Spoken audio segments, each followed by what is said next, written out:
Jimmy, thank you so much for taking the time to talk to Y Media.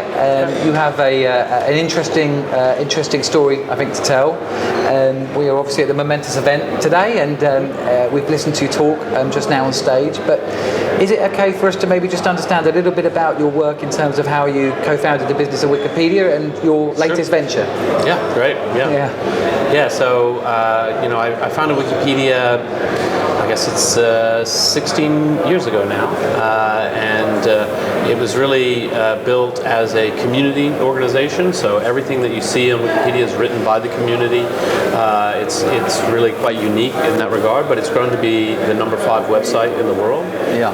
Hundreds of millions of people viewing every month, and I learned a lot about how to build communities, how to support communities through that work, and that really feeds right directly into what we're doing at the People's Operator. Yeah, okay. So, and in terms of how you scaled that past business, are you able to take that, you think, to where you are now with the People's Operator? Because, of course, to say the number, top 5 website in the world is such a momentous target to achieve. But you're now obviously behind the People's Operator. Can you take some of those scaling skills, you think, that you've obviously achieved in the past to this new business?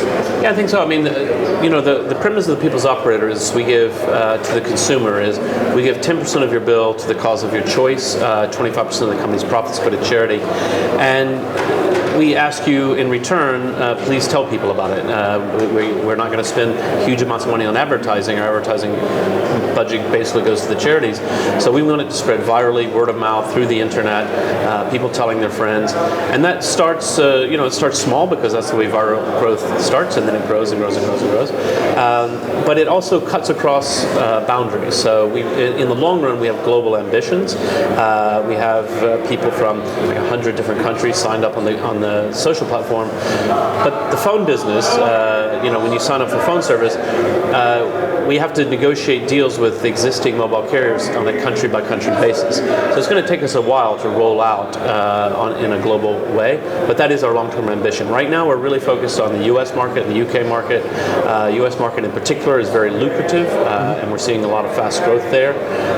And so for now, that's what we're focused on. But yeah, in the long run, why not?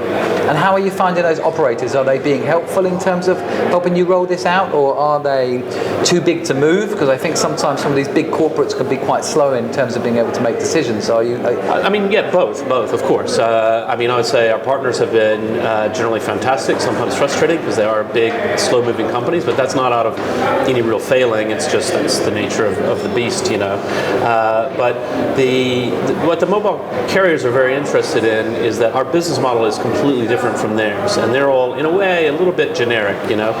What's the real difference between Sprint as a brand, T-Mobile as a brand, AT&T as a brand?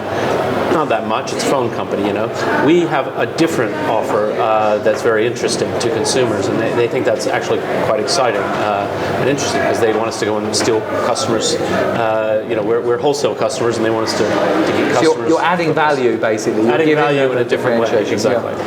And in terms of other business owners that were maybe looking to, scale up, or like you say, the reality of becoming viral is something that happens ideally consistently and slowly. Is there any advice you would give them as an overall in terms of how they can become, a top 5? If that's their ambition, how you can do that? I think one of the most fundamental things that you can do is start with what are people trying to accomplish? What is it that people would like to do, and how can you help them do that? So if you see people out there and they're saying, okay, look, we're very concerned, and certainly right now in the US in particular, there's a lot of concern about the path the world is taking, and how do we support good causes, how do we support women in various ways. And so you see people thinking, oh, how can I raise money for charities? How can I do this? And so we just give them one more tool to say, here's something you can do. It won't cost you anything. You say, pay the same price as you pay anywhere else, but 10% of your bill will go to something you care about instead of the more TV commercials. And then tell your friends. And so that kind of thing means we start with thinking, what is it that they want to accomplish, and how do we help them do that? And that's really very powerful in an era of digital platforms. So sentiment, there's an element element of sentiment in terms of what businesses do, and your experience has taught you that adds value in the long run, right? It absolutely does. I mean, one of the things that we see is that our churn rates are significantly lower than they would be otherwise. We call it, sort of a double attachment. So people, they may like us as a phone company. Hopefully, if we do our job well, they think we're a good phone company. But they also really care about their cause, the thing they're passionate about. Maybe it's the cancer hospital that helped your mother when she was ill. Maybe it's your local school or church. Maybe it's Planned Parenthood. Whatever it might be, that's something you're really passionate about. You want to support that.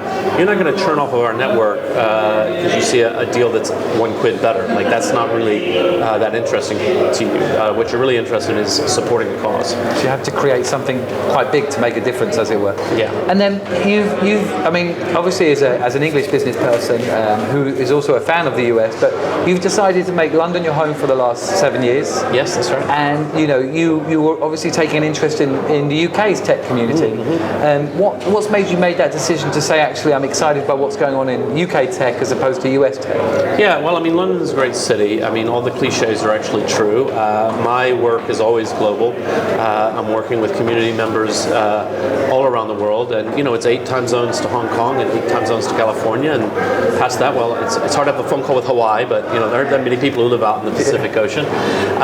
It's great. London is a very cosmopolitan city, lots of different influences from all around the world, and it's one of the great strengths of London. Fair enough. Yeah, good for London, good for the UK. Yeah. So that's great. Well, listen, thank you so much for taking the time to talk to us today, and do it. Best of luck with the People's Operator and continued success. Very good. Thank you. Thank you.